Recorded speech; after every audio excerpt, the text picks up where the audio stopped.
and discuss the needs of this community. So we ask that we just have those discussions in the spirit of peace and in the spirit of love for our neighbors and for our community.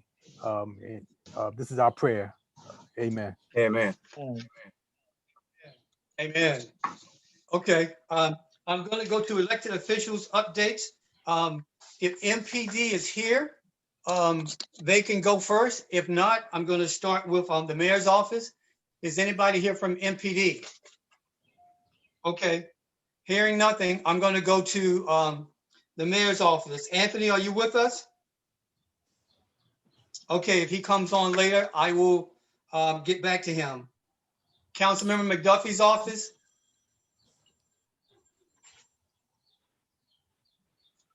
Councilmember McDuffie's office. Okay, hearing nothing, I'm going to go to Councilmember Janice Lewis George's office. Okay, if they come online, I will circle back around. Did I miss anybody? Ms. Foxworth, can you hear me? Is that you, Anthony? It's Matthew. Matthew. Hey, how are you, sir? Good evening. I'm doing fine. How are y'all doing? Good, sir. Thank you for being with us. You are first up. I would just ask, because we've got a pretty good agenda, a lot of robust conversations to come. I would ask that you make this like within 2 minutes, 2 to 3 minutes. Sure, that sounds great. Well, thanks for having me. My name is Matthew Landrew. I work in constituent services for the council member here in Ward 4. There are 4 topics that I won't go too deeply into in my talking time, but I'll drop comments and I'm happy to answer questions about them later. But those 4 topics that I just like to brief y'all on are public safety, traffic safety, budget and legislative issues, and then COVID and vaccine updates, which I understand the mayor's office may also update you on. Additionally, a couple just highlights from those, and then I'll stop. In regard to public safety, want you guys to know that we're having a community safety forum on Tuesday, April 20th. It's happening virtually by Zoom. I'll drop the link in the chat if you guys want to join by phone or by Zoom. We'll host Chief Conti, Deputy Mayor Public Safety Geldart, and DC Gun Violence Prevention Director Harley Harper to talk a bit about this kind of converging initiative called Building Blocks. It's a lot more to say there, but I'll leave that at that. Matthew, I just want to say that that's good and very timely. Yeah. Traffic safety, if you haven't heard yet of the devastating loss of Zaire Joshua, was just a young child, no more than 5 years old, who was struck by a car on last Thursday evening and killed. Really horrendous. We've been in communication with the family in the days since to try to understand how we can be supportive. We also did a walkthrough of the intersection with Department of Transportation to understand what emergency measures can be taken to address the issue. DDOT has committed to doing an emergency assessment of what led to this and making any recommended shifts as soon as possible. But it also highlights a broader traffic safety set of issues around Vision Zero in the ward. And there's a lot pouring into that. Councilmember Che joined us from Ward 3 to talk about this as the chair of the Committee on Transportation and the Environment. So we're in conversation with them about ways to make our streets safe. By way of budget and legislative issues, DC budget season is coming up. I'm going to drop in the chat a couple ways that you can be engaged with us. There's a video link where you can watch our budget forum from a few weeks ago. There's a survey that you can fill out to let us know what you think about the budget letter that we wrote to the mayor, any other budget recommendations you have, and then a hearing schedule coming up for the budget hearings, and a toolkit that you can use to navigate that process. The only thing I want to mention about COVID-19 and the vaccines is that we're partnering with some advocacy groups in the district to reach out to seniors who haven't been vaccinated. So if you know anybody who has not gotten a vaccine yet and is interested, or someone who hasn't really heard or got enough information, we're happy to connect them to resources. And so I'll drop in the chat additional ways to be involved in that. Otherwise, for anybody on the phone who needs support with constituent services, again, my name is Matthew Landrew, and my phone number, I'll say it out loud so you can write it down, is 202-286-6311. I'll also drop that in the chat for folks who are joining by Zoom. Thanks for your time, y'all. Thank Hey, you. Matthew, if you can stay around for a second, let me see if there's one or two quick questions. Of course. I don't have any off the top of my head, but Angela, if you can if you can unmute everyone, let's see if we can get one or two quick questions in from Matthew.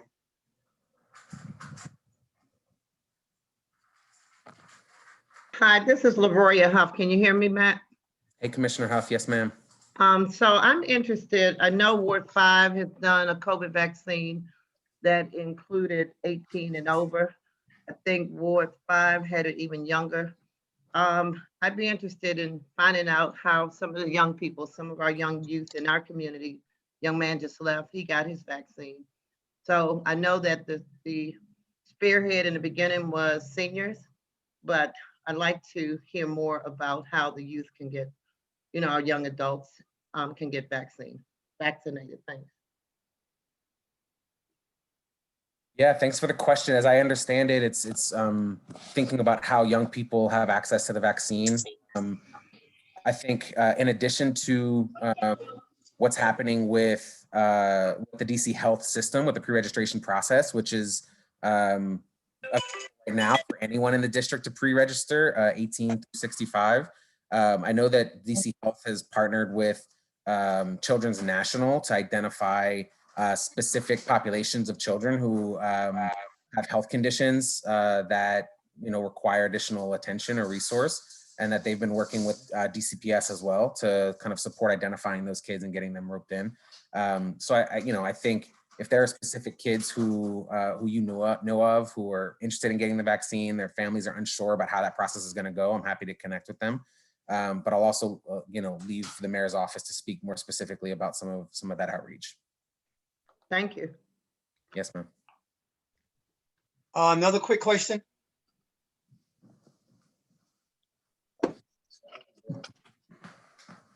Okay, Matthew, hearing none. This is Please be Marsha. safe. Thank you very much. Oh. Go ahead, Marsha.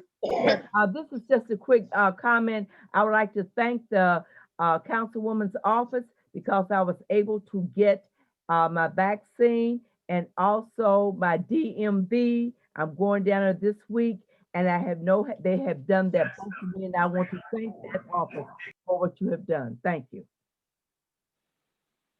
You're very welcome. I will say back to that, we're happy to help connect the dots whenever our district agencies need a little bit of a boost in support.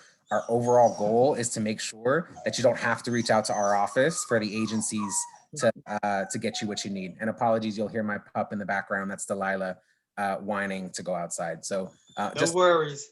We're happy to be useful on one-on-one cases and give agencies an extra boost, but we really want the district agencies to be working effectively. Okay, Matthew, thank you very much. Before I go to the agency commissioners, I just want to circle back around quickly and see if anyone from NPD or council member McDuffie's office or anybody from the mayor's office has joined us.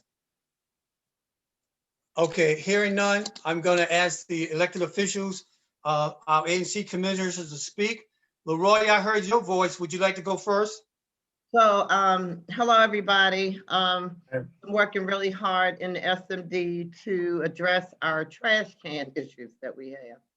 So I'm still compiling the list, the end of last month, we did a walk with DPW. There, got at least over 60 cans that either have tops, old cans. So the list is being compiled so they go back in. The goal is that they'll be replaced. Also, we got a notice on the alley between the 500 and 800 block of Oglethorpe. There seems to be, I need to verify, I've got the copy of it, that the alley will be done. And that's been since 2014. I'm happy about that. Lastly, residents who are affected by the EYA project, I heard about it this morning. I reached out to EYA, and I will be doing a walk with the mayor's office tomorrow to identify, they're saying that the soil is eroding, gaps inside the house, cracks.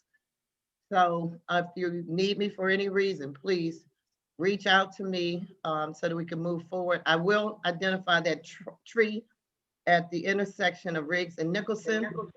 Right now it's still branches, but when it grows back, It's a hidden spot. And to hear him talk about, Matt Right. talk about a kid getting hit at George and Kennedy, that's what we're headed for right here on Riggs and Nicholson. That tree needs to be removed. So I'm looking forward to, Okay. Matt said he'd reach out to me, we do a walk. We've got a lot of DDOT stuff over here, so that'll be next. Thank you very much. Okay. Hey, Leroy, can you stay around and see if there's one or two quick questions? Sure. Angie, if you can mute folks, particularly those who live in the part of Riggs Park that Leroy represents, to see if there's one or two quick questions. And for people on the phone, I understand *9 allows you to raise your hand so we can admit you into, so you can speak. And then *6 allows you to mute or unmute yourself. It's a toggle switch. So if you're on the phone, you'd like to say something, just hit *6. Any quick questions for Commissioner Huff? And then I just want to mention also the public safety meeting on LRCA will be Thursday. I have the Deputy Mayor of Public Safety. Hopefully the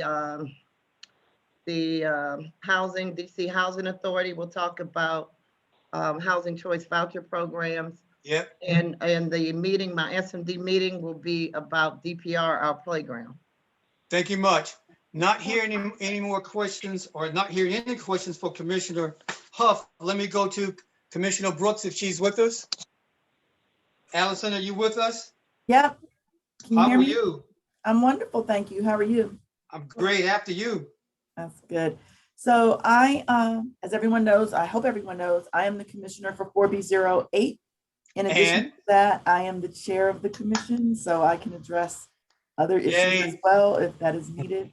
At the end of this, I'll give out my phone number and email address just in case anyone doesn't have it. I wanted to just make 3 quick points, and that is that I have been able to help some people get vaccinated. If more people inside of the 4B08 area are interested in getting vaccinated, please reach out. Happy to do that. The sooner we all get vaccinated, the sooner we can all come outside and play in the summertime, which I'm sure we all want to do. I want to take a moment to thank everyone that helped participated in and helped in the March 20th spring cleaning day. We had great success getting some of the areas in the SMD cleaned. We had a lot of volunteers, but not enough to reach every area. So one of the areas that we did not get to reach was down by the liquor store and the Shell gas station. So hopefully during the Lamond cleanup in April, we will have a group of people down there dedicated to that area. So if you're interested in helping with that, please reach out to me and we'll make sure that everyone is properly distanced and prepared with gloves and masks and tools to clean up that area. Next, while in that same area, the liquor store at the corner of Rittenhouse and Eastern is up for review of their license in May. The actual hearing is in June, but any correspondence has to be submitted in May. In my newsletter, I've asked that everyone reach out and let me know their questions, concerns, or feelings about the liquor store. It is my goal to hopefully enter into a settlement. I can't speak this evening. I'm sorry. Happy Monday. Yeah. So I'm hoping to enter into a settlement agreement with them prior to the Abra hearing. I would like to make sure that I've heard the concerns of all of the neighbors that we could then therefore include in a settlement agreement. You can call me, you can email me, and I'd be happy to hear from you about that. Hey, Allison, can I just add real quick before you move on that Allison and I have talked about this, and so this is going to be on our May agenda. And if the community decides to support what the community wants to see there, we've got like, I think 7 days to send in correspondence or to testify. So that will be on our May agenda. Yep. All right, the next thing is, this is more, I guess, of I need feedback from you. Residents have emailed me about hearing big booms late at night in the neighborhood. I know they, and by booms, I don't mean gunshots. I don't mean that. I mean, like, you know, loud noise that we can't figure out what it would be. And so we reached out to agencies, there's no construction going on late in the evening. You know, there's no one digging in the streets at that time of night. So we haven't been able to figure out what those noises are. So if you're hearing them, could you also kind of let me know? Could you give me some information that would help me pinpoint what this is and where it's coming from? So for example, if you live at 6 and Oglethorpe, can you just send me an email that says, I'm hearing this at 6 and Oglethorpe at 10 p.m. on Tuesday or something of that nature? So that we can try to create a radius of people, figure out what area it is that people are hearing this sound. So we can try to do something about it. Lastly, I did not have a single member district meeting last month because of the cleanup. We will be having one on Saturday, April 17th at noon. And the monthly ANC meeting will be held on Monday, April 26th. So that's it. Thank you. Can you stay around and see if we can take 1 or 2 quick questions? Absolutely. Andrew, if you can unmute everyone and those in Riggs Park or in Let me Lamont. say this. Someone put a note in the chat that the booms are documented on Nextdoor. They are documented, but they're everywhere. They're not specific enough to this area. They're being heard all over the place, which is one of the reasons that I'm asking people to communicate with me. Also, I want to add that Nextdoor is not something that I have to monitor officially as an ANC commissioner. I am on Nextdoor occasionally. Hey, I'm sorry. Can you give me a quick second, Allison? Hey guys, if you're not speaking, can you please mute yourself? And if you're on the phones, hit *6. That's the toggle between mute, unmute. After you, Allison. Yeah. So I was just going to say that Nextdoor is a community site listserv, very useful in some capacity, but it's not monitored day to day by ANC commissioners, nor is that something that I can do because there's so many things on there. So it would just be helpful to me if you are hearing them, if you could just drop me an email, the next day or a text or something of that nature. So that I know. And then there's one question in the chat, which is, I mentioned a settlement agreement with the liquor store. Can I go into some detail there? So a settlement agreement is really a contract. It's a contract between the liquor store and the community.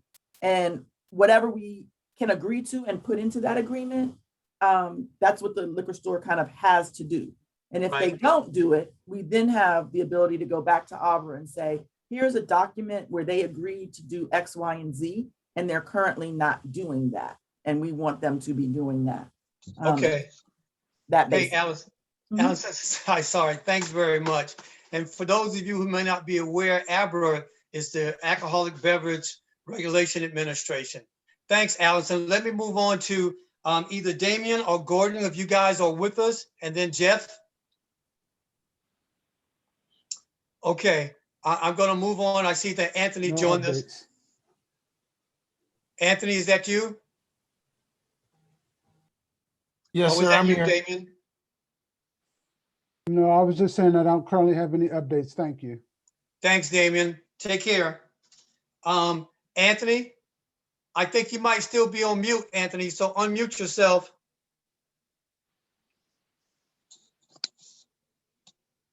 Can you hear me now? Are you with? Go ahead.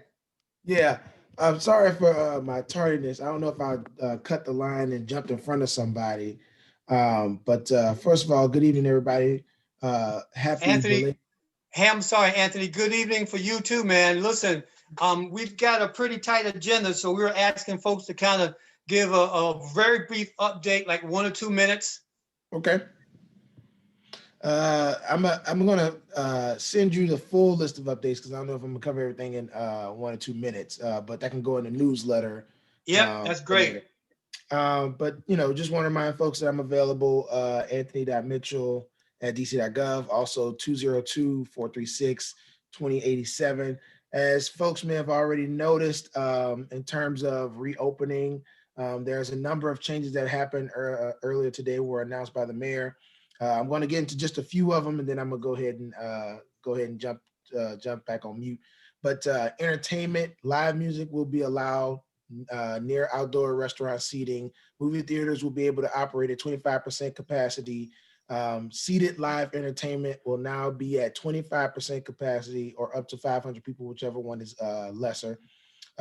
Ceremonies and meetings, so weddings, special events, all those things will now be able to happen inside venues, 25% capacity, or you can get a waiver for 250 people, but I think most people are going to stay away from that. Regional business meetings, things like that are going to try and stay at 25% capacity. In terms of recreation, retail, libraries, and museums, recreation centers will be able to operate at 50% capacity. Libraries, the same. Museums will be at 50% as well. And then non-essential retail indoors and outdoors will be available to operate at 50%. That was just a few of the changes that were announced by the mayor earlier this morning. I'm going to stop now and let you go ahead and take over from here. But if folks have anything, I'll be around and in the chat. And also, I'm going to put my contact information if folks have any specific questions. Hey, Anthony, don't go on mute yet. I'm going to see if we can get in one or two quick questions. Sure thing. Andy, if you can unmute folks, and if you're on the phone, remember *6 allows you to mute yourself. One or two quick questions for Anthony in the mayor's office. Hey, Anthony, it's Tisha. How are you? Hey, good to hear from you. I'm well, thanks. Likewise. I missed when that was going to start in regards to the percentage of the capacities for the recreation centers and such. So that's going to start. Give me 1 second. I'm going to give you the date. Yeah, so that's going to start May 1st. Okay, got it. Thank you so much. Yes, ma'am. Another quick questions for Anthony. Okay, hearing none, I'm going to switch the order a little bit of the agenda. We're going to go to how elections will be conducted and the candidates. And for that, I'll turn it over to Tanya. Hello. This is Mary Wade. I have a question for something for Mr. Mitchell. Oh, go right ahead, Mary. Hi, Mr. Mitchell. I'm still going to get back to you about that housing voucher. I still haven't got it resolved due to the unresponsiveness from the DC housing staff. Yes, ma'am. I'm still going to get back with you. It's really acceptable how they have not responded for us. We're seeking assistance from them, my landlord and myself. So I'll be getting back to you about that. I'm making a little headway, but I still want to report this. They've been so unresponsive for 5 or 6 months trying to get my father's voucher through. Wow. Wow. Mary, thank you very much. I'm going to move on to the next agenda item, okay? All right, so the next agenda item is the nominating committee. I'm turning it over to Tanya Slade. Angie, if you can mute everybody else until Tanya is finished, her and Pat.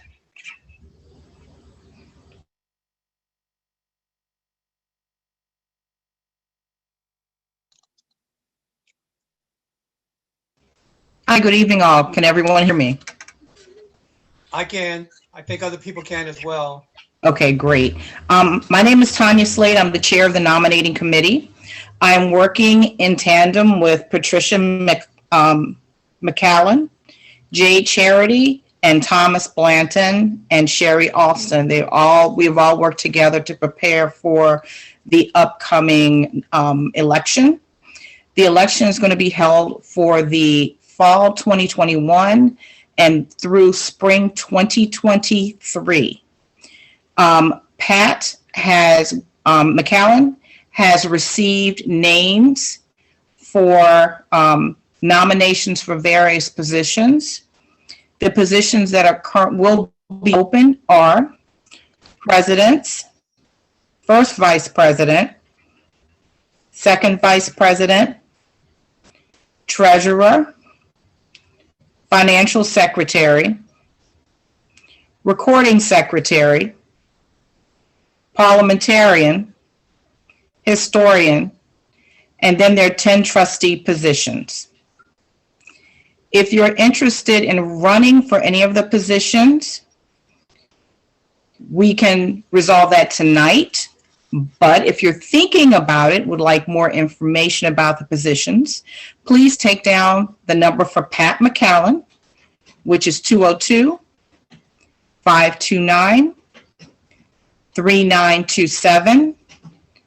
And she can assist you with information about the positions. You can be nominated tonight in this meeting, but we also have a nomination, and we normally write people in on the first May meeting as well.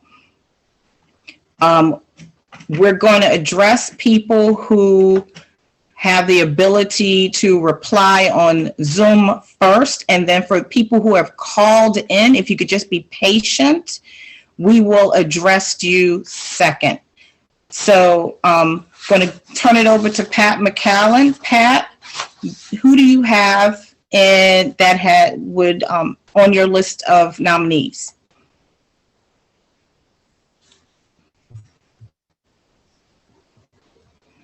Can you hear me? Yes. Okay. For president, we have Rodney Foxworth and Barbara Rogers. For first VP, LaRoya Hutt. Second VP, Sierra Dickerson. Okay. Recording secretary, I'm not probably pronounced the name wrong, Rahaya Mating. And then we go to trustees.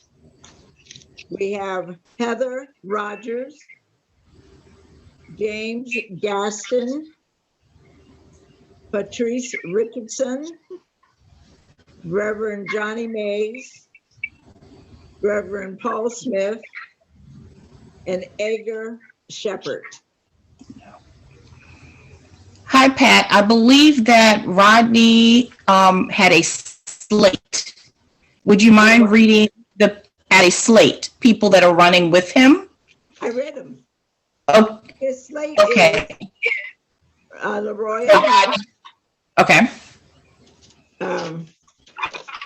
Sierra Dickerson for second vice president, recording secretary Raha Mateen, treasurer, no one, trustees, James Gaston, Patrice Richardson, Reverend Paul Smith, Reverend Johnny Mays, and Edgar Shepherd. Okay, and then we have an individual, Barbara Rogers, who is running for president. Rodney, would you like to accept the nomination for your slate? I accept the nominations for the Community First slate. Okay. Barbara Rogers, are you here? I am here, Tom. Barbara, do you accept the nomination for president? I do accept the nomination for president. Are there any other nominees that you have, Pat? Yes, that's for for trustee. Off the Rodney slate, we have Heather Rogers. Heather Rogers, are you there? Yes, Heather, do you accept the nomination for trustee? I do. Thank you. Excellent. Hey, Tanya and Pat, just an addition. Pat, I thought you said that Heather was on our slate and she is not. I beg your pardon? If you said that Heather is on I didn't Rodney's say slate. she was, I said she was not on Oh, your gotcha. slate. Thank you. She is not. She's a single running by herself. Great, thank you. Now we would like to accept nominations from the floor. You can nominate yourself or you can nominate someone else. If you are on Zoom and you have the ability to type in the chat box, please type in your name and that you like to nominate someone now.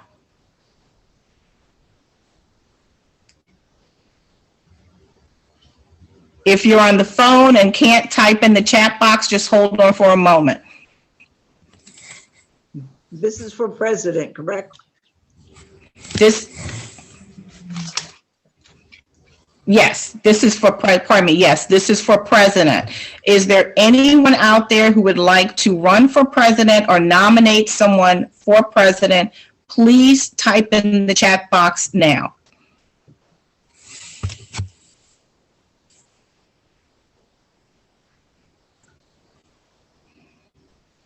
And there's another question. No, Tanya is not running for treasurer.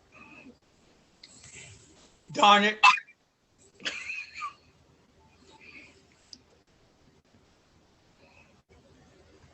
Anyone? Is there anyone that would like to run for first vice president? Please type in your name now.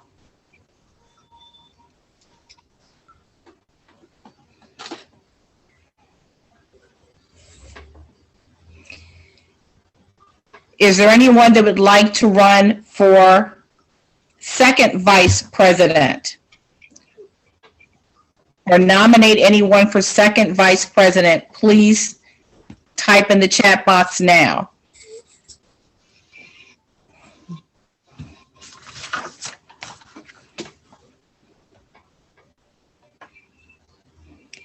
Is there anyone that would like to run for treasurer? Or nominate anyone for treasurer? Please type in the chat box now.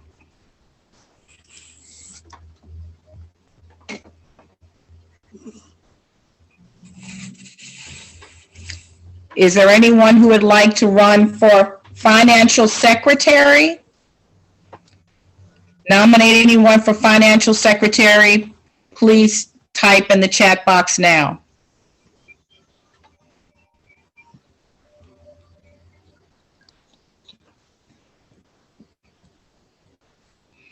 Is there anyone that would like to run for recording secretary?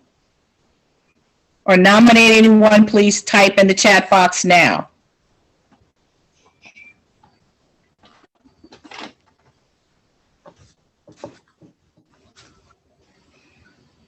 Is there anyone who would like to run for parliamentarian? Or nominate anyone for the parliamentarian? Please type in the chat box now.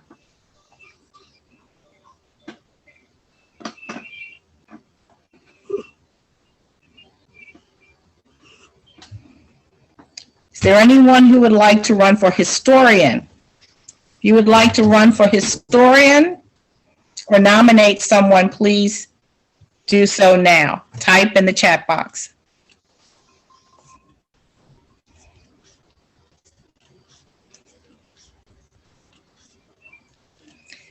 There are 10 positions for trustees. Is there anyone who would like to run or nominate anyone to be a trustee? Please type in the chat box now.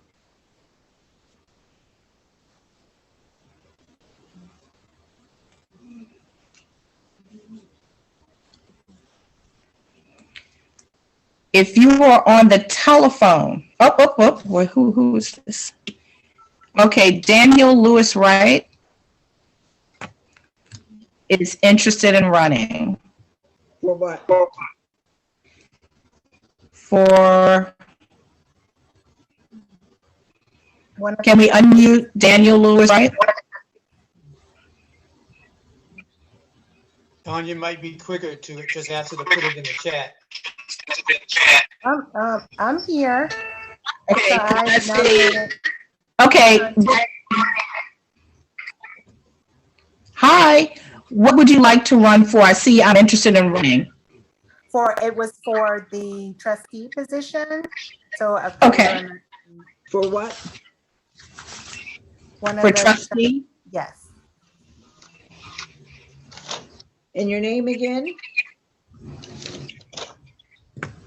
Danielle Lewis Wright. Would I say it again? Danielle, DANIELLE, Lewis, LEWIS, hyphen Wright, WRIGHT. Thank you. Thank you.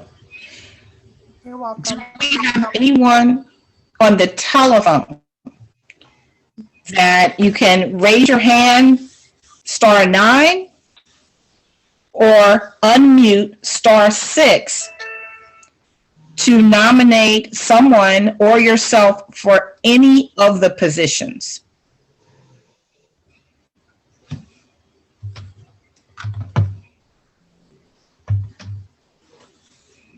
I'll give you a minute to fumble.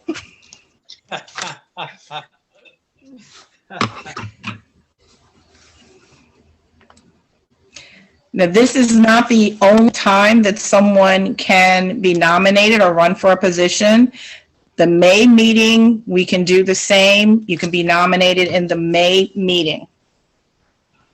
But if we don't have anyone else, that's going to close the nominations for tonight, the April meeting.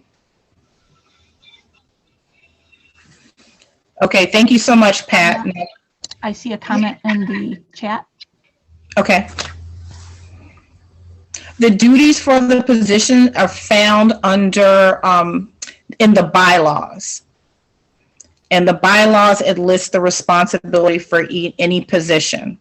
If you're thinking about it but not quite sure, please reach out to Pat, 202-529-3927, and I'll put that in the chat box. And Pat can explain to you generally what the position is responsible for.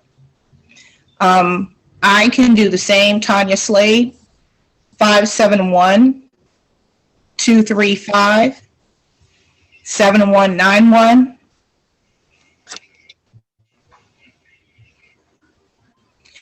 I see that there's a nomination for Sherilyn Mack.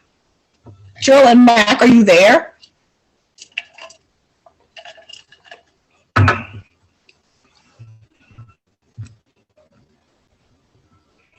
Ms. Mack, are you there?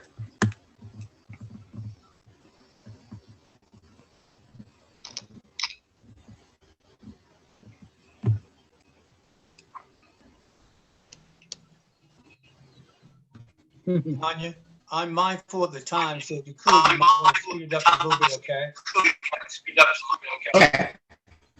All right.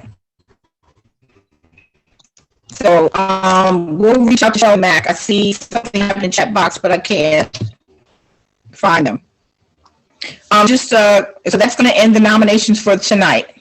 Okay, Lisa Okay, Stay, trustee. Miss Lisa Stay. For trustee. Okay. And Sherilyn Mack, we don't have a position. What position are we nominating her for? So if somebody can type that in.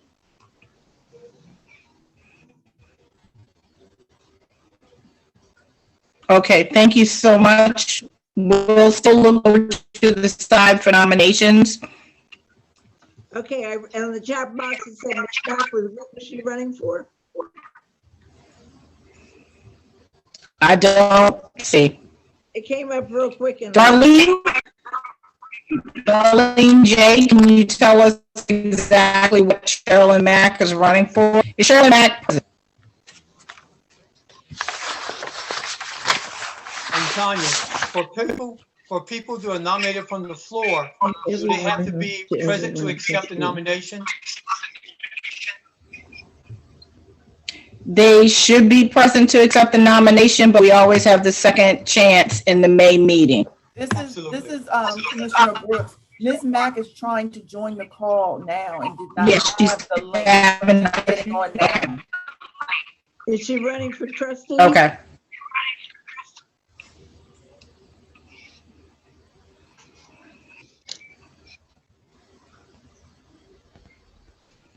Okay, so we're going to move things along and we can contact Ms. Mack or work with Ms. Mack later on.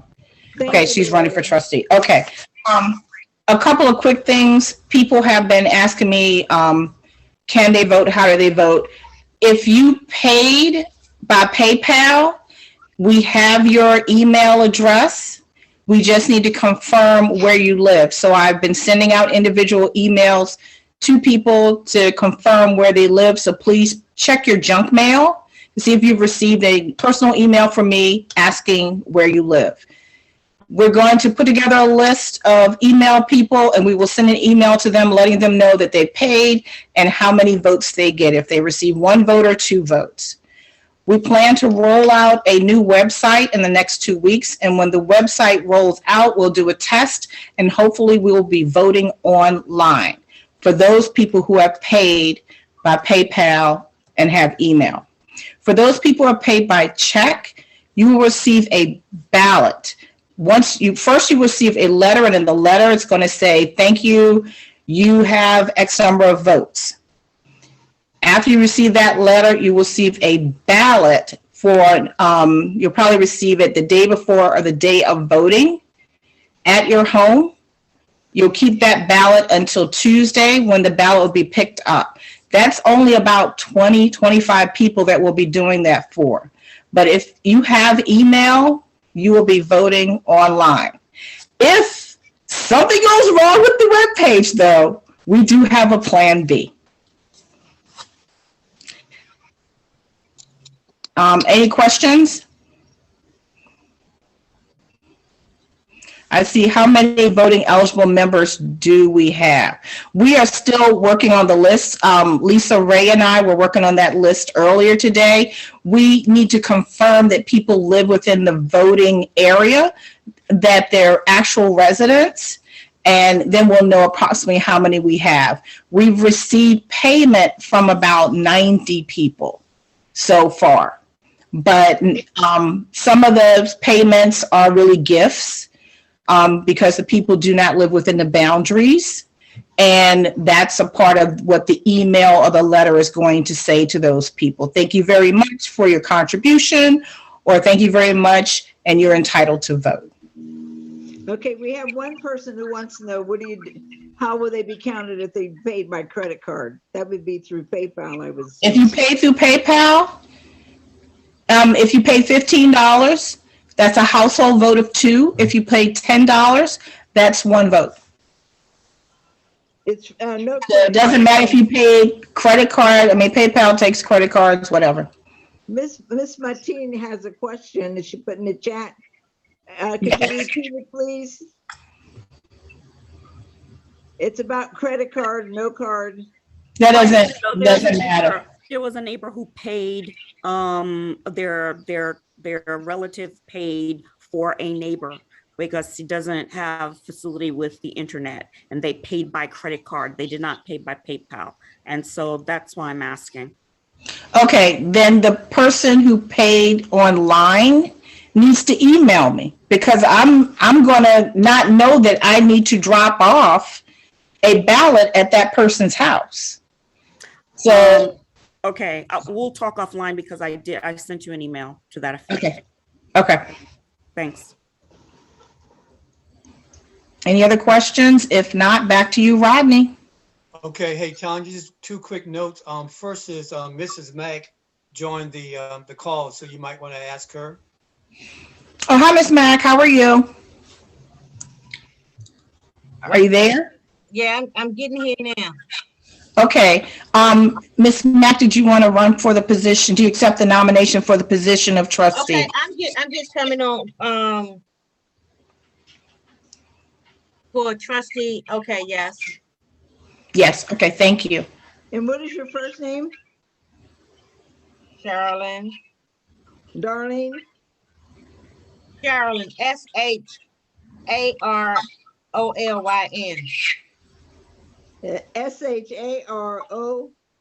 SHAROLYN. Mac, M-A-C? Yeah, M-A-C-K. M-A-C-K. Thank you. And Tanya. I have a Tanya, problem. this is Barbara. I do have a question. Yes. The question has to do with the new website that you said will be created. This website will be created just for voting? No, it's a new LRCA webpage. Okay. And who runs this webpage? So the voting will happen on LRCA's webpage? Yes. And who will be handling the votes that come in? We have an administration person who will handle that. There has to be someone just if there's something that goes wrong. So there's one person. And who, can we find out who this person is? Is this person is not on the ballot? They are not on the ballot. Okay. Is there a reason, I mean, can we know who this person is that's running the website? I'll ask them if they want to announce themselves. Well, I mean, I think this should be public knowledge to people that may have concerns over who's counting these votes. They're not going to be counting the votes.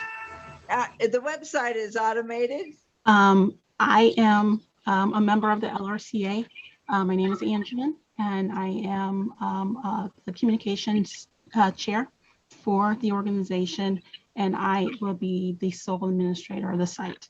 I won't have access to any of the votes, but I'll be there just to make sure that all systems are up to date. Okay, that's good to know. So who will receive the votes on the website? That's my question. So you want to know who's going to count? Correct. Okay, so we have 3 people that I've spoken with that have agreed to count. One of them does not even live within actually 2 of them do not even live within our boundaries. But they are people that you know. Okay, can I ask a question? This is Miss Mac. May I ask a question? Sure. Why is the person that's doing the counting, why isn't that person, it seemed like you can't give their name or something if someone is doing the voting? It's not public information? Are they voting? No, they're not voting. But I'm just saying that should be public information if we ask who is counting the vote. Yeah, sure. Can I give it to you in the main meeting? Well, we'll be voting May, Tanya, and I'm just saying, for me as a candidate, I think that, I mean, as we've done in the past, when we count in person, each candidate has a person there, one of their people, to just make sure that the counting is fair and accurate. And I think that should have been put out to, any candidate. At this point, there's only 2 positions where there are 2 candidates. Okay. And so for me, I think I should have a person that I trust to be part of the voting, counting the votes. I just think that that's only fair. And I think everybody wants people there they can trust. Yes. That is why I reached outside of our network to get people who I thought would be like, you know them, and they do a lot within the community, but they cannot sway or have anything to do with our votes. They're important. That's very important. Yeah. Don't, Yeah. It's okay. Yeah, I mean, I agree. That's why I reached out. But I think we need to know prior to our May, voting is in May. So if there's any way that this can be announced prior to May, I think that would be. Send out an email. Okay. I can send out an email. I will say, one of them was tentative. That's why I didn't want to put names out. But I'll get confirmation, because they wanted more information as well about the voting process online, since this was the first time they've dealt with it. So they kind of wanted to speak to Angela about how that vote portion works. So we haven't had that meeting. We have 2 people who want questions. I have a question. Like to ask a question. I have a question, and I've been waiting a while before Barbara starts talking. Go ahead. I am having a problem with the Zoom. I was on and I went off, and I have missed a lot of the meeting. This is Reverend Mays. Okay, Reverend Mays, the meeting is being taped. So am I correct with that, Angela, that the meeting's being taped? Yes. Okay, so we can. Because I heard you say, I heard you say that you had to be on here in order for your name to be put on the ballot. So I was off and I was on and I was off again. Okay, you're fine, Reverend Mays. You are not, I think you were Rodney on the same accepted for stage you. as Rodney. Rodney accepted for you, so you're fine. Oh, okay. Okay. Is next. Tanya Hutchins, I believe, and Yushena. Yes. So do you mind going first, Tanya? Is she unmuted, Tanya Hutchins? Yeah, I don't have a question. I just made a comment. You can go to Ashenda. Okay. Hi, Yushena. How are you? Everybody, so my question is, Can't hear you. can you hear You're choppy. me? Okay. If you can't hear me, I'll put my question in the chat. Oh, no, we're good. I can hear you now. My question is, who has access to the membership list? Because my understanding is that as president of LRCA, Rodney has access to the people who have paid by email, because an email goes to LRCA's inbox. And so he, my understanding is that he is able to see who has paid by email or paid by PayPal rather. And so I would just like to clarify that if Rodney has access to the membership list, I can barely hear you. You're coming in and out. But Yushena, I will tell you this. That was a conversation between Rodney and I told him that that would be inappropriate if he did. Tanya, let me just add that I don't understand Yuchena's questions. And so as the president of the organization, when people pay doing PayPal, I know I get an alert from PayPal. I'm not sure if the treasurer or the financial secretary gets an alert as well. So that just confirmed who's paid. Nothing else happens with that information from you, from me, or from Lisa that I'm aware of. there's an email address attached to that notification, correct? No, some people don't put their email addresses on there. Right, but I'm saying, but in some cases there is an email address. Yes, in some cases there is, in some cases there's not. Right, so my point is, if Rodney has access, knowing who has paid and who's on the member list, to me, it's only fair that all of the candidates be given access to the member list so that he does not have an unfair advantage. Hey, Yuchena, I just have a quick question. I don't quite understand the unfair advantage.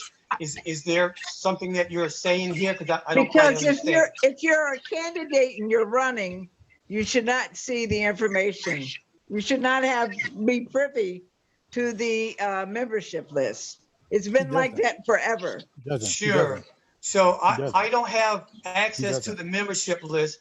That's in the privy of Tanya and well, if you're going in on PayPal, it looks like you know who's paid. Well, so there's a difference between my getting an email that says somebody paid and my having access to the membership list, right? So it's not the same thing, and I think we need to be clear on that. And so for the sake of this discussion, I would more than gladly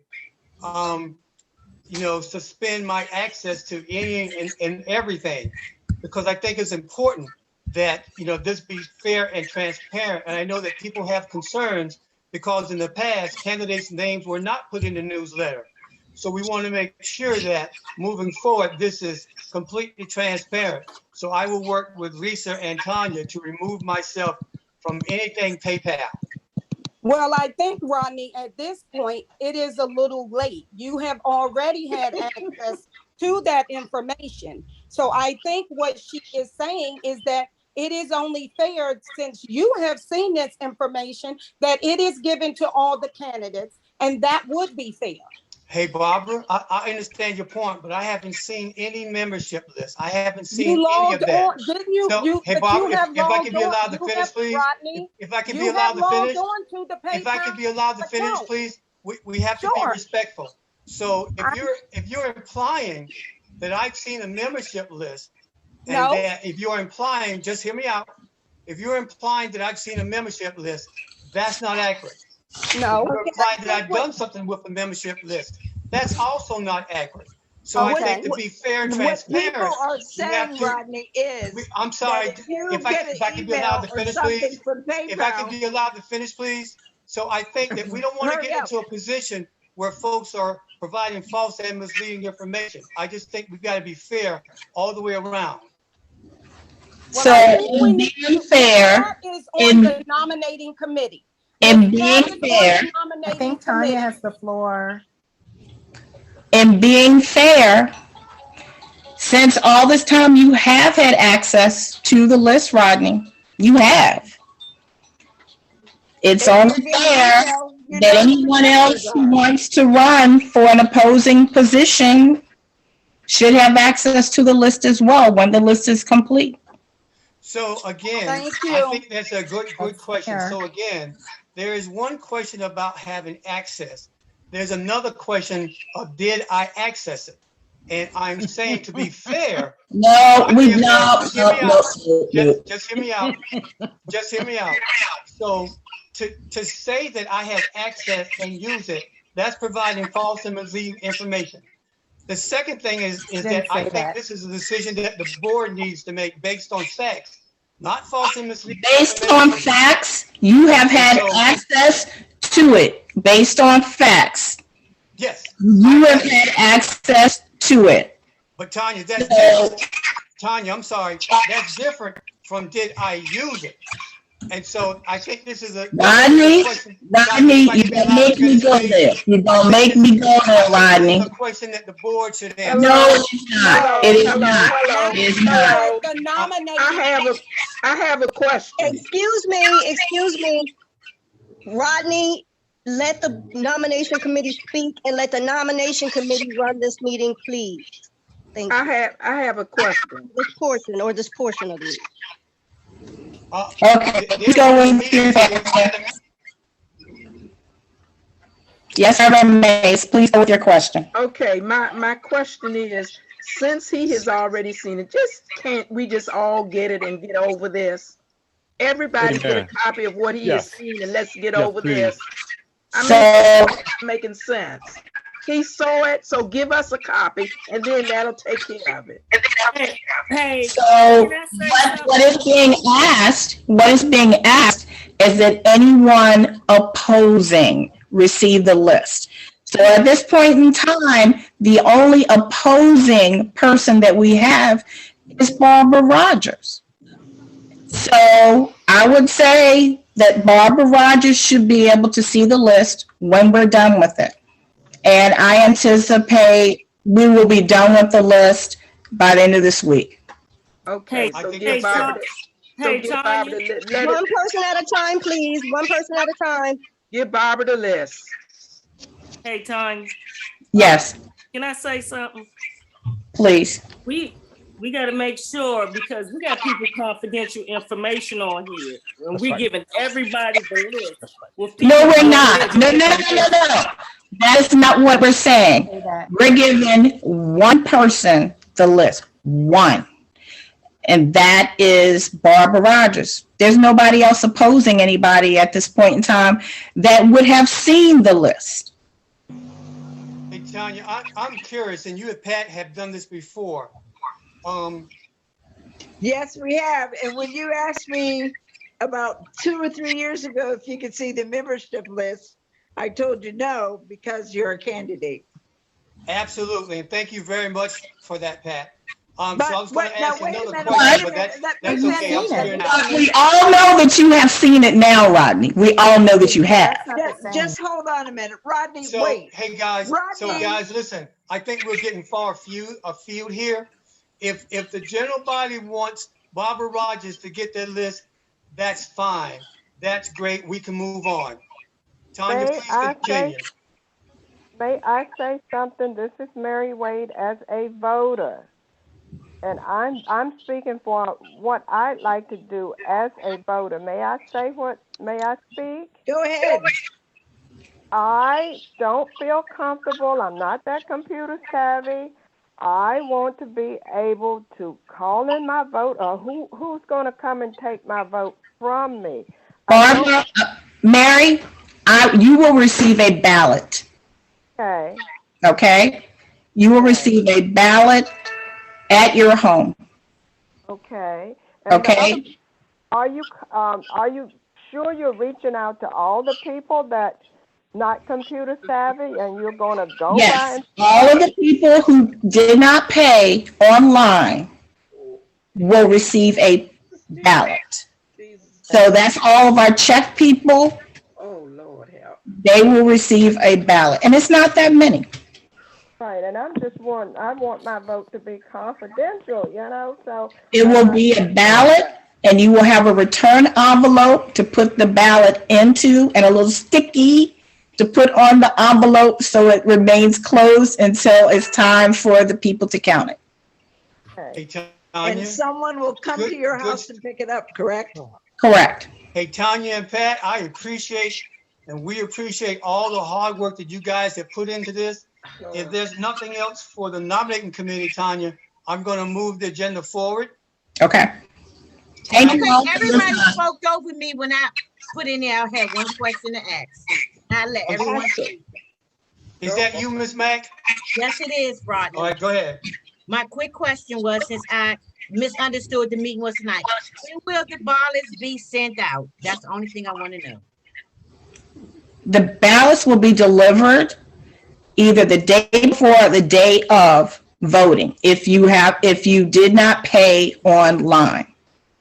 I will get my ballot the day of voting. The day before or the day of, like early in the morning. Okay, and I will be dropping it off, or someone will pick it up. It will be picked up. It's only going to be about maybe if we push it, 30 people. I used to deliver in this neighborhood the newsletters out to about 20 houses in the morning, once a month. It took me all of 45 minutes. Okay, thanks everyone.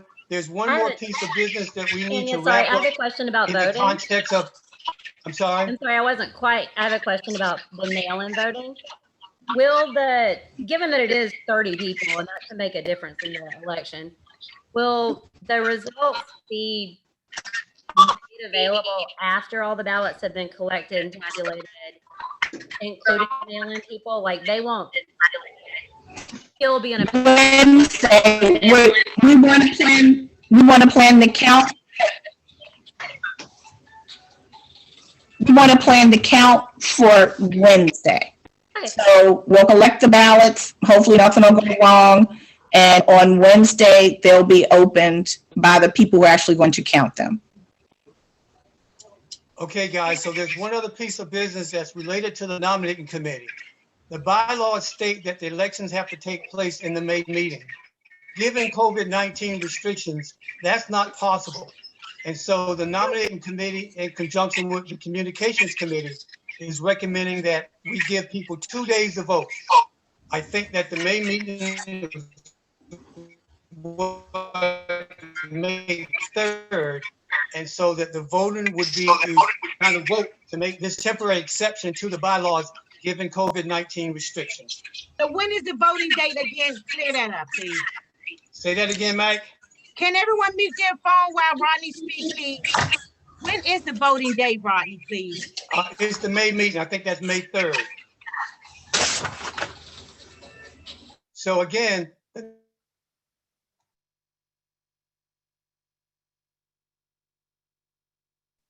the nominating committee, in conjunction with the communications committee, is recommending that folks be given 2 days to vote. The meeting is May 3rd. You can vote on May 4th, or you can vote on May 5th. And I'm asking for a motion for a temporary exception to the bylaws that allows that, given COVID-19. So the way we wanted the vote to go, we would open up to electronically vote on Monday. So that gives you time for write-ins as well. But everybody will have their card by Sunday or Monday, their ballot by Sunday or Monday, so that they can also write in any write-in names on Monday as well. And then the physical ballots will be collected on Tuesday. And this is if everything goes right with our new webpage. And then counting will be Wednesday. So with that being said, can I get a motion to temporarily extend the voting until the afternoon of May 5th, given COVID-19 restrictions? What does the afternoon mean, please, for clarity? Is that 11 p.m. on Wednesday night. 11? 11 p.m. on Wednesday night. So can I get a motion extending the voting period given COVID-19 restrictions until Wednesday, April 5th at 11 p.m.? May I ask a question? Yes. Okay, Tanya, is that the way we discussed it? No, we had to tweak it a little, Rodney. So it's Sunday and Monday, the ballots go out. Monday, electronic voting starts. Tuesday, the ballots get picked up. Electronic voting will close down Tuesday. Wednesday will be the final count. Did we say Tuesday or the night of Monday? I think we're going to have to let it, just from comments, I think we're going to have to let the voting go beyond Monday Because night, it was electronically. at 7 to 10, so now we're going Yeah. 7 to 7? Yeah, just because if people are having technical problems, remember we talked about, we're going to have to receive the technical problems and get them to Angie. Okay. Hey, Tanya and Pat, I want to get back to the tweaking, and I appreciate you guys giving me the update. But remember when we talked about this before, we said that the voting cannot commence until after. And so that's why we initially said that voting would continue on Tuesday, the 4th, and continue on May the 5th. Again, because people can be nominated from the floor in the May meeting. Oh, that's a good point. Yeah. So I'm sorry, I missed the end of what you said. Nominations are taken from the floor in the May meeting. So we Yes. previously agreed that voting will happen on Tuesday and on Wednesday, and it will close Wednesday night at 11 p.m. Mhm. That seems like the easiest and more straightforward thing to do, and that's what we kind of agreed to before as well.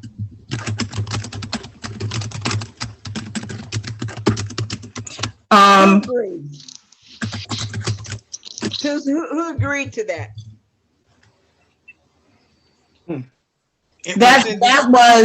That was something that I took to Rodney, but then we changed it because we figured we could shorten the time. And so that was discussion with me, a few other board members that include Angie from the communications team, because she's managing the website that does the tabulation. So from a logistic and plan perspective, you need enough time for people, the volunteers, to do the work. Plus, the bylaws said that people can be nominated from the floor in May.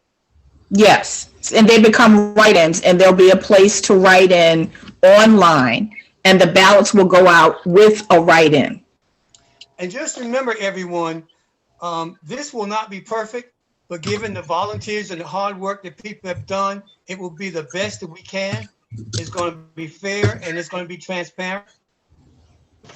COVID-19 makes us all change things. Yes. Okay, so I'm back to. Rodney, this is Allison Brooks. Can I make a suggestion? Sure. So, clearly I represent everyone in my SMD, not just, not everyone on the call, but it seems to me if you're going to consider making changes to the bylaws because of COVID, it could be possible to actually change the election date, maybe by a month, buying you guys more time so that you're not so rushed to get everything done in a day or two or by 11 p.m. on a certain day. So, I mean, it's just something to consider. You could potentially vote in June or vote on a day outside of the meeting and then have everything tabulated afterwards, since you're suggesting bylaw changes because of COVID. Yeah, just a couple quick notes, and I'm going to punt it over to you, Tanya. We've had some concerns when candidates' names were not put into the newsletter before.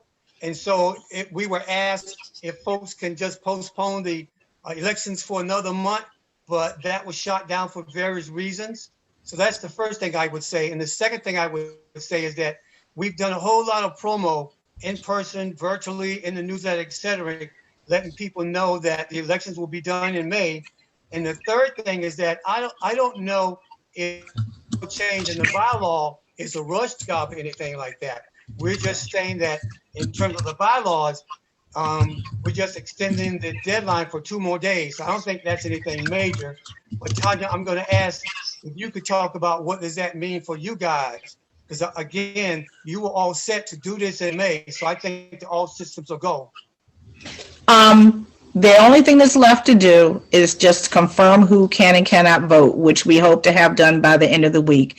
Send out the confirmation to the people, email, what's that going to take, a half an hour. The letters, drop them off in people's doors. That'll take maybe an hour. And then putting together the form that we're going to use to vote on, and that's it. Thank you, Tanya. Okay, so we are back to, can I get a motion asking for a 2-day extension for people to vote given COVID-19 restrictions? This is Reverend Paul Smith. I make a motion that we extend the 2 days due to COVID restrictions to allow enough time for counting of the votes. Do I have a second? Edgar Shepherd, second. All those in favor of extending the voting for 2 days to May 5th at 11 p.m., please say aye. Aye. Aye. All those, objections? Aye. All those who abstain? Okay, the ayes have it. Thank you, Tanya. Thank you, nominating committee, and thank you, communications team. Let me go on to the next item, and that's the bylaw revision.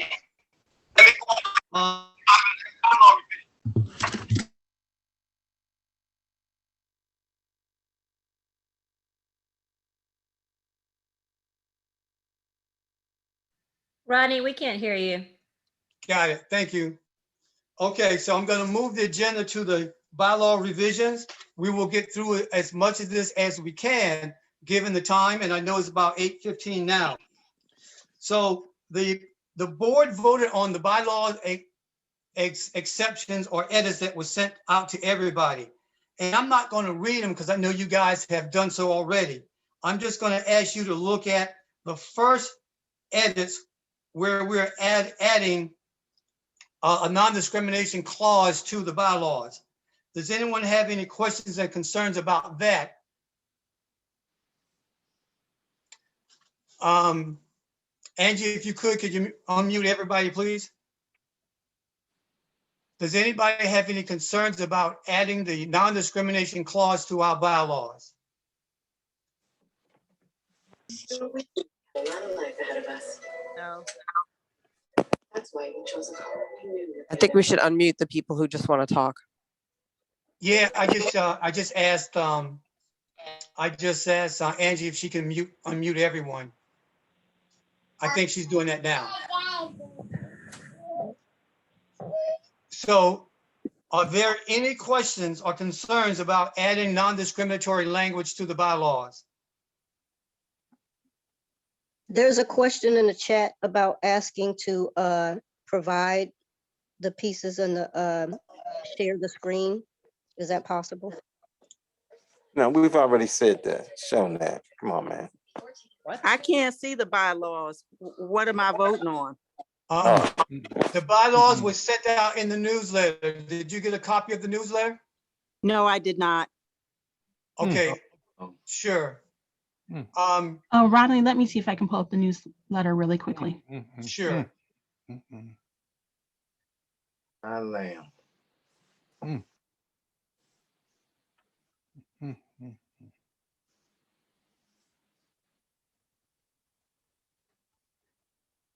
And you, Chen, I Yeah, think I you will say had your also hand raised.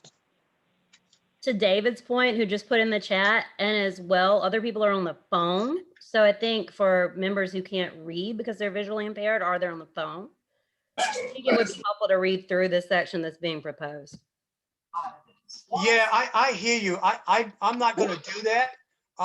If there's somebody who needs some additional assistance, then maybe we can arrange something on the side. But, you know, I think that folks got a copy of this. We've had it in the newsletter. It's up on the screen now. So if there's people who need some additional assistance, it would have been nice to kind of have this conversation. I don't think we can accommodate that right here, right now. No. Okay. Rodney, Again, Rodney, I'll read the changes if you don't want to. I think that when we're voting literally on a non-discrimination clause, we shouldn't discriminate while we do it. Who's that yeah, talking? so I think that's a good point, but here's the question. We cannot spend all night reading every line, particularly when this was sent out 2 to 3 weeks ago. So again, if people need additional assistance, it would be helpful to know that before we get in the middle of the meeting. And so if folks need assistance in the future, please let us know in advance. We simply don't have the time and capacity to kind of read everything while we're in the middle of the discussion. So, thank you. You're welcome. So again, folks have seen the first clause. If there's any questions and concerns about that, let's have that discussion. Then I would ask to make a motion. I would ask for a motion to accept the non-discrimination clause. And I make sure it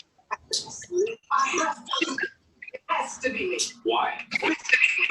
Heather, So you we have can a vote on raised this hand? piece by piece. These are these aren't.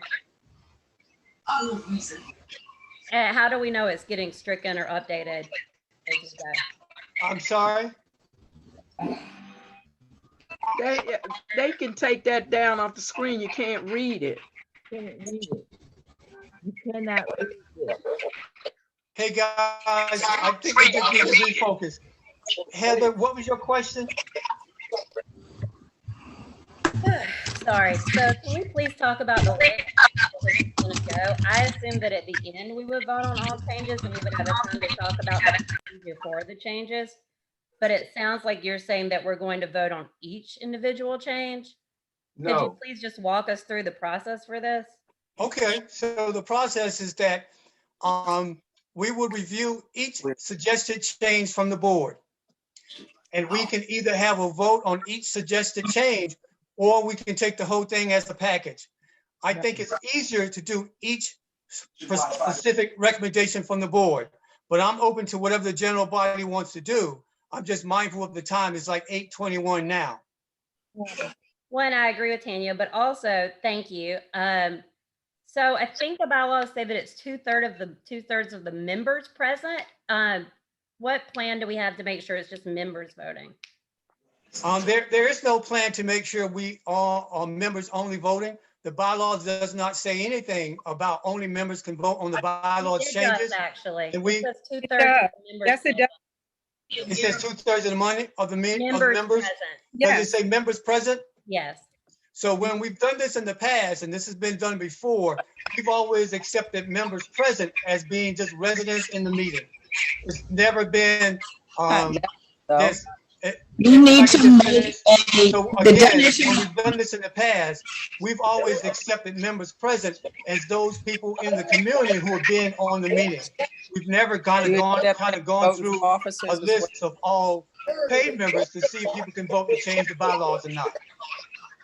I mean, even now, can you say what the hell those two boxes? Rodney, this is Eugenia. May I Yes. ask a question, please? Yes, go right ahead. So I think a number of us are making the suggestion that there be a bylaws committee. Hey, Chen, I'm sorry. Can you turn your volume up some? It's hard to hear you. Okay, is that better? Yes, that's better. A number of us have made a suggestion that there be a bylaws committee, so that there can be a more deliberate, thorough I thought I was. bylaws. And I'm sorry, I'm hearing a lot of people in the background. I'm going to mute everyone and Need to be muted. one moment. One moment. Okay.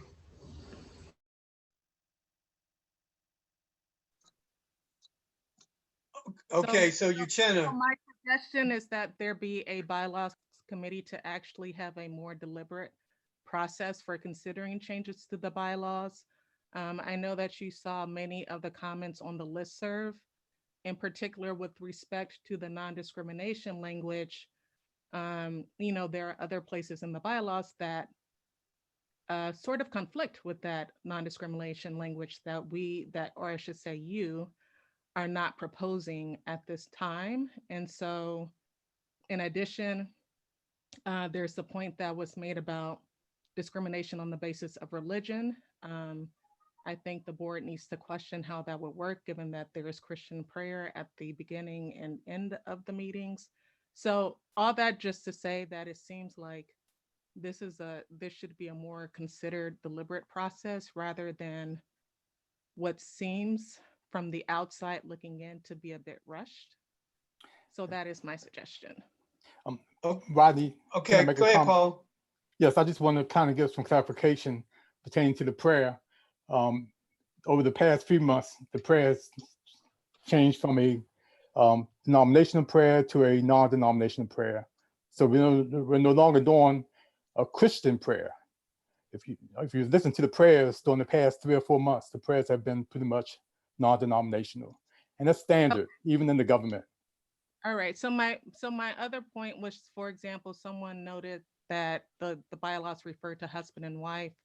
I know, Rodney, we were on the board together when actually we were considering revising the bylaws, and this was something that we all agreed to at the time, was to revise that language. So just something as simple as that, for example, where it refers to husband and wife, that is not something that's being proposed in these changes. So again, it just speaks to the fact that there should probably be a more considered, deliberate process in how this is done.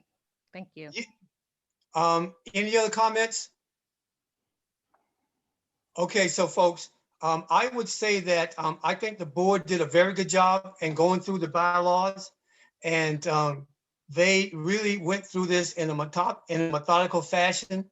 Not to say that their process is perfect, no process is perfect, but some of the language in the bylaws is pretty straightforward and it's pretty clear, so that we can vote on things tonight that meet that standard. It's pretty clear, it's pretty basic. A lot of nonprofits have the same or similar language. So what's the general body's sense? Do you guys want to move forward to kind of look at the changes as approved by the board and drafted that we sent out a couple of weeks ago for people to comment on and to vote on yes or no? Or do people want to say, hey, maybe we should back this up a bit and form a particular bylaws committee to look at this again and to be more comprehensive? But that was not the board's intent when they looked through and proposed these suggested changes. What's the sense of the I group? make a motion that we table this and vote instead to form a bylaws committee, because it does look like there's a lot of updating that needs to happen. I appreciate all the work the board has done. Sounds like there's some pieces missing though, and I'd hate for us to short circuit it. There are also issues about the voting process, so I make a motion to do that. Okay, there's a motion on the floor. Can I get a second? I second. Christina, second. Okay, questions and comments? I've got a couple questions. I think that forming a committee may not be a bad idea. I would just ask that it's going to take new folks to serve on these committees. We've got 7 committees now, the most we've had in decades. And so if you're thinking about forming a bylaws committees, then make sure that you and other folks will actually serve on the committee and it's not kind of left to the board members again. They've done a lot of work to get things up to this point. So please consider that as we move forward. Other comments?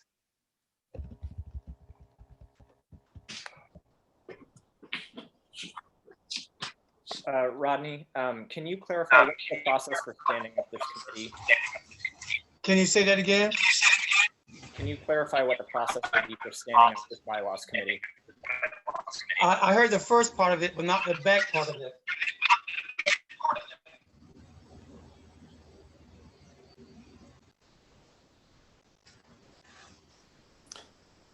I think the First part of your question, question, but not the back part of your question. I think the question was around the process for standing up the committee.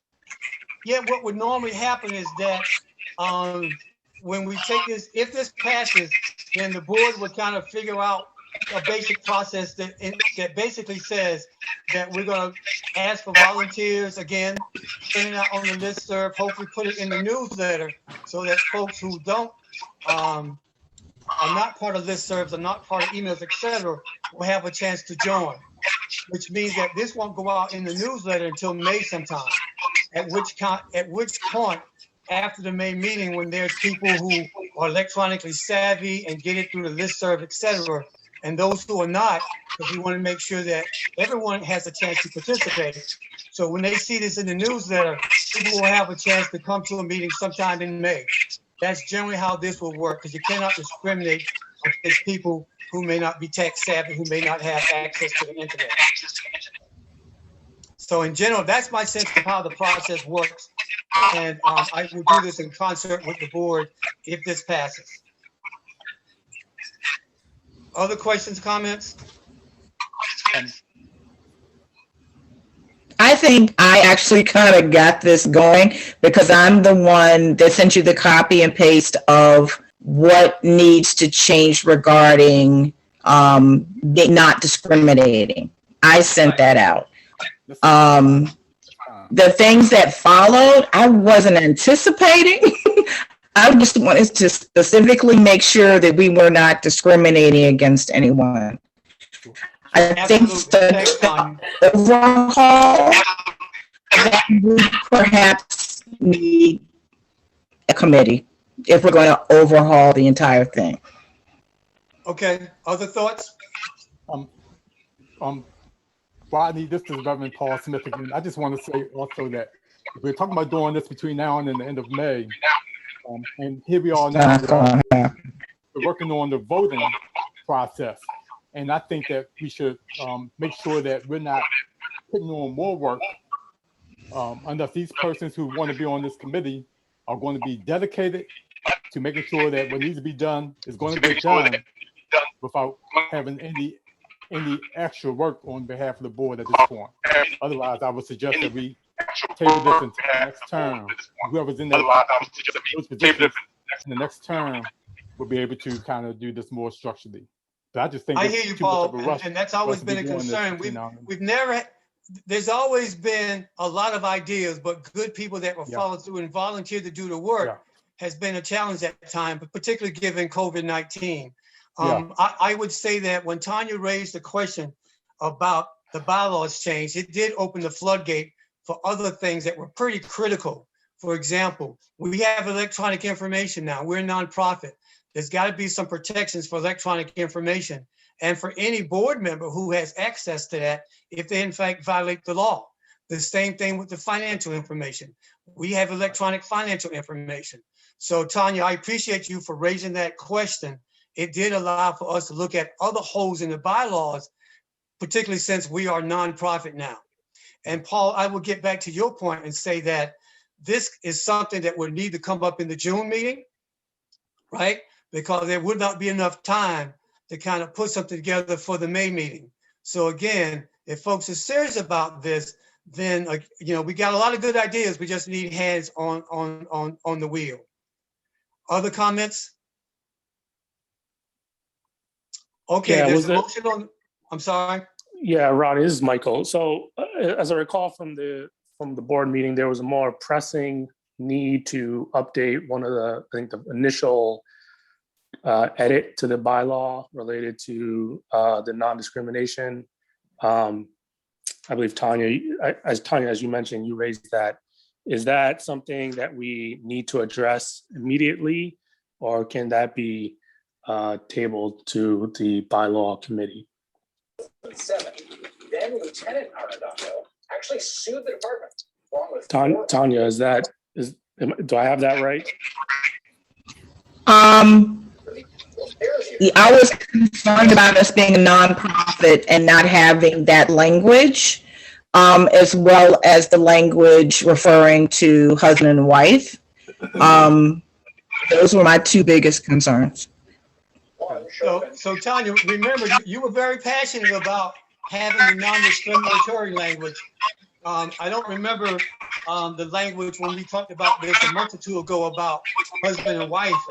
And so, No, it just wasn't. to echo Michael's question, is it still critical for you that we address the non-discriminatory language?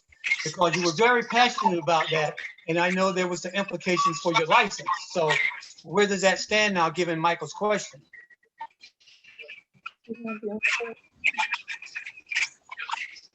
Yes, I cannot belong to a group that discriminates, and made by members of the group that put that in danger. So I requested that the language go in order to allow me to remain in LRCA despite the public comments that happened during meetings.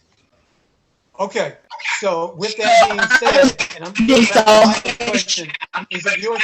So I'm clear that given Michael's question, that's critical for us to add.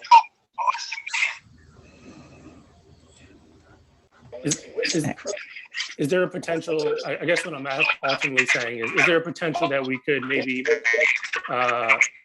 take a vote on maybe that first clause, that first edit to resolve any issues, and then still move forward with the bylaw committee to do a wholesale review of the entire bylaw?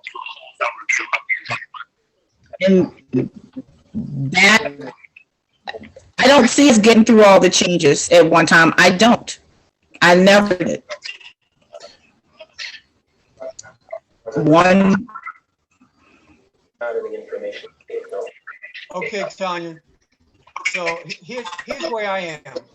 There's the motion on the floor to put this in the hands of a bylaws committee. And the time frame would be for that committee to bring something back to the June meeting. Does that satisfy your need? Because you were passionate about this and basically saying, guys, you got to do it or you got to leave. Does that time frame work for you now? Yes, because we are dealing with it. Yes. Okay. Okay. That was not stated before, so that's why we put it on this agenda for this meeting. So thanks for that clarification.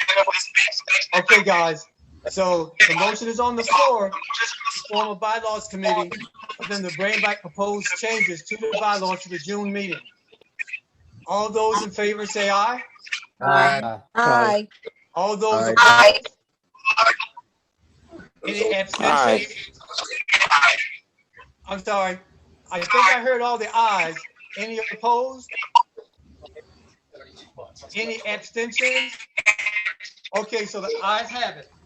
So this will go on the June agenda.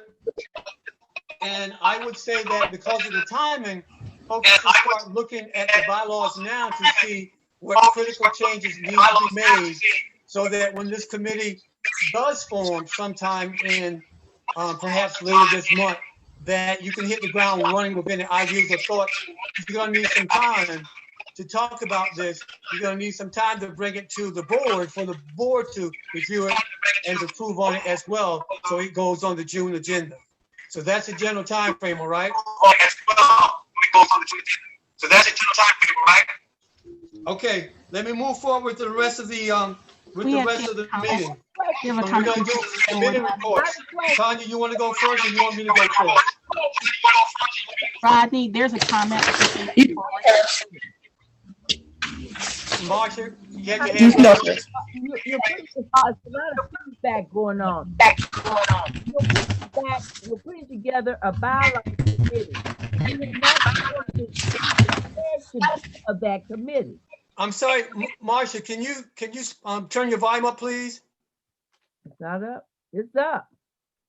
I said, okay, go ahead. We have chosen, you decided to do a bylaws committee. That was the vote. But we did not decide who would be the chair of this committee and get it together and come back with a report.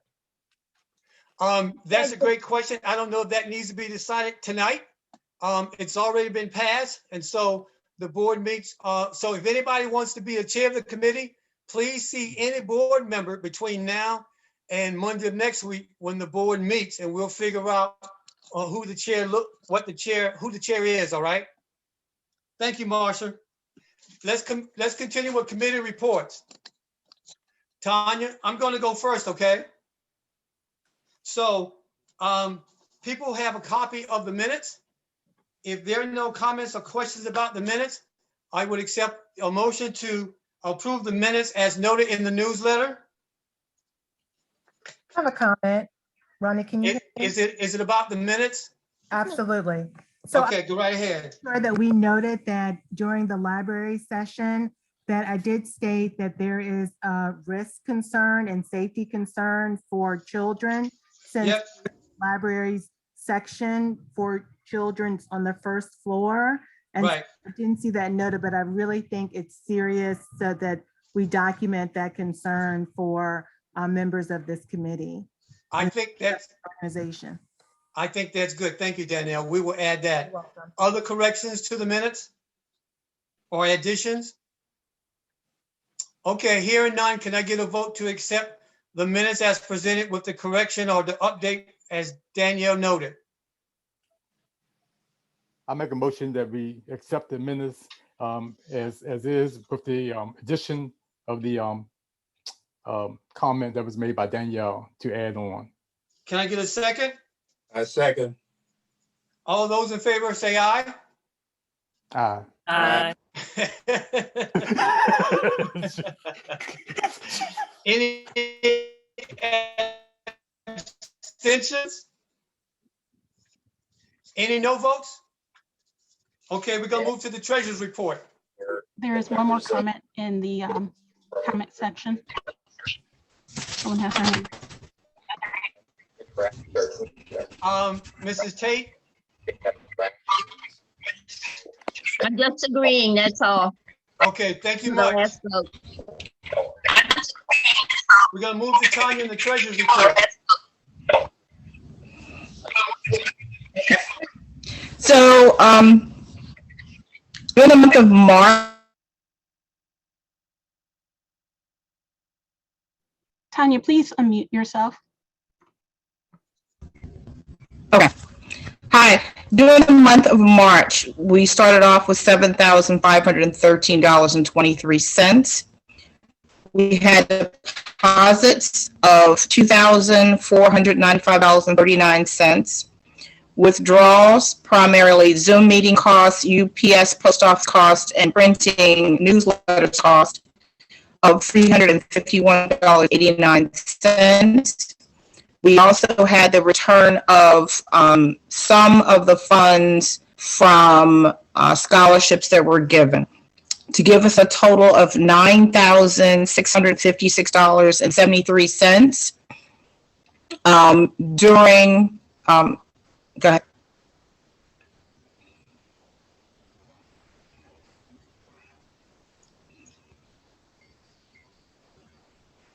Tanya, we can't hear you. You faded. Okay.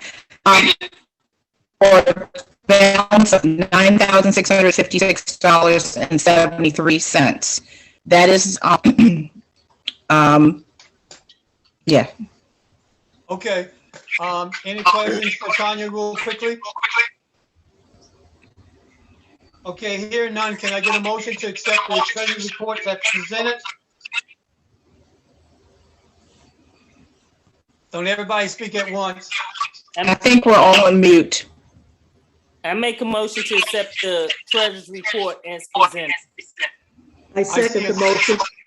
I see a second in the chat. All those in favor say aye. Aye. All, any objections? Aye. Any abstentions? Okay, thank you much. I'm going to breeze through the next couple of sections. People see the budget update is pretty self-explanatory. We have exceeded the expectations for the budget And so we Rodney, said we before would you come back and give you guys an update, and this is the update. Any questions or Rodney, before comments you about proceed, that I'm before gonna, we move on? Can you have those people to mute yes, themselves? before you proceed, I'm gonna put everyone on mute, so please unmute yourself, Rodney. Hey, guys, if you're not speaking, please mute yourselves. Okay, just want to make sure everyone's, if you're not speaking, you've been muted. So I'm asking, is there any comments or questions about the updated budget? It shows that a lot of people have faith in this association. We've exceeded our membership expectations. And we've been good stewards of the funds given COVID-19. We started reductions even as early as October, November. So Angie, can you unmute everyone? And if you're not speaking, please mute yourself so we don't get the feedback.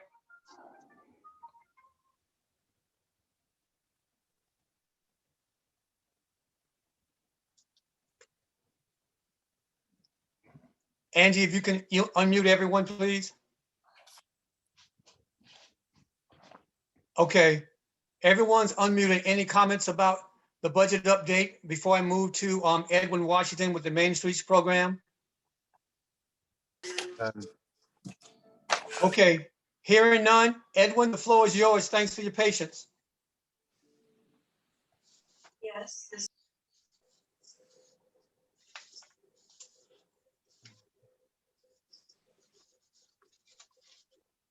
Edwin, I presume you're trying to unmute yourself?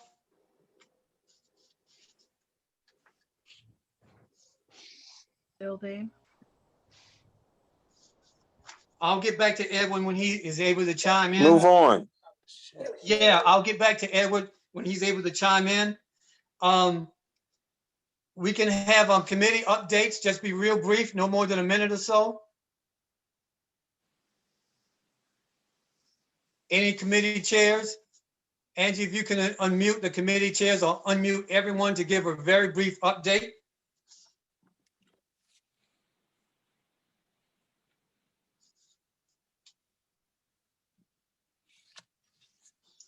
Okay, hearing nothing from the committee. Marcia, after you. 30th is the deadline for the scholarships. If you know any graduating June 2021 students, please tell them to go to the website and look at the information. Thank you. Thank you, Marcia. Any other updates from committee chairs? Angeline, Reverend Mays? Just the communications team has been busy preparing the website to launch in 2 weeks, as well as preparing our voting platform, the new voting platform. Additionally, we are working on upgrading our email mail list. So I'll look forward to all of those coming your way in next 2 weeks. Okay. Hearing nothing else, let me go to community concerns and announcements. I'm going to start with Michael. Yeah, good evening. The LRCA is hosting a community cleanup site as part of the Anacostia Watershed Society's Earth Day cleanup. That is April 24th, Saturday, April 24th from 10 to 12. Due to COVID restrictions, any volunteers need to register.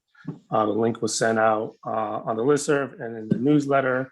There was previously a cap of 25 due to COVID. It's been lifted to 50. And currently we have 34 volunteers registered and confirmed. So there's 16 spots open. Any questions, please let me know. Also be looking for volunteers to help coordinate handing out supplies and such. Thanks. Thank you, Michael. And as a plug, again, we've got 7 committees, as I noted before, the most we've had in decades. And all the committee information, I think, is on page 4 of the newsletter. So if you still want to join a committee, please contact those chairs. Some of them may also have the dates and times that they meet as well. Any other community concerns? It's 8:47 now before we adjourn. Anything major? Don't everybody speak at once. And Angie, you can unmute everybody. Hey, Rodney. Yes. I want to bring up a community concern because there should be some people on this live, that on a task force, and this also has been brought to ANC Commissioner LaRoya Huff's. I brought this information to her to make her aware. They're doing that EYA Riggs Park Place construction, which backs up to several homes on 4th Street. And I think that they need to be accountable for the damage that it's doing to those people who live around on 4th Street homes.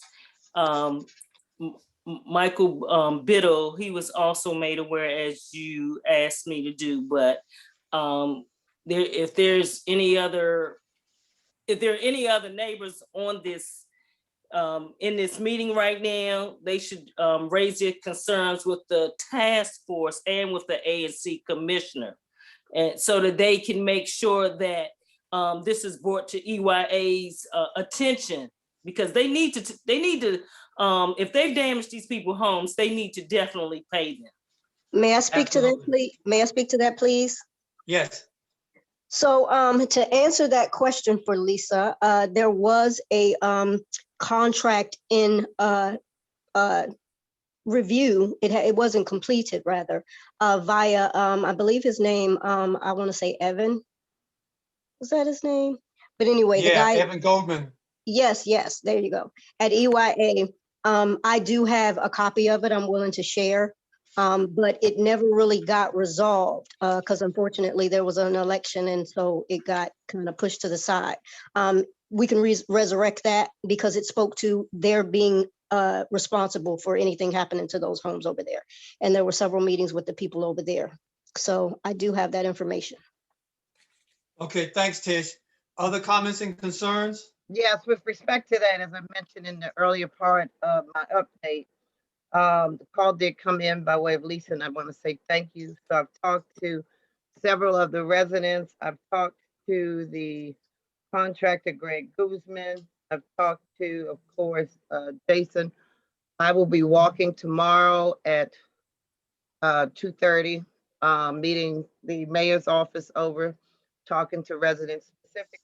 So yards are crumbling out back, floors are widening, bricks are shifting and sinking. In the lower end, I'd say the 55-20, 55-24. And so I am on it, we'll be out tomorrow. And there is some work, similar like I did with Pepco. So if a meeting needs to be called, one will be, to get all of the issues of complaint in, if you will.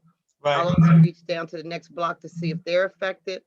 But I do have a handle on 4 homes that I've already spoke to the residents. And I would think they have been good neighbors thus far, that they will respond, such as Pepco, to address issues of concern as it relates to people's property. Thank you. Thanks, LaRoya. Any other major concerns that folks want to share before we adjourn? Thank you all for a very good meeting. This was a very robust conversation, as you know. Appreciate the passion. Let's just stay clear on the facts. And I would ask for a motion to adjourn. And then, Paul, before we do that, can you please lead us in a prayer? Sure. All minds are clear. Father God, we thank you so much for this meeting. We thank you for all that has transpired. Now keep us and we shall be kept. Amen. Amen. Can I have a motion to adjourn? Make a motion that we adjourn. Is it seconded? Second. All those in favor say woohoo! Woohoo! Aye. Any objections? Heck no. Any abstentions? Thank you all and good night. Good night. Good night. Good night, everyone. Thank you. Thank you. Bye-bye. Night.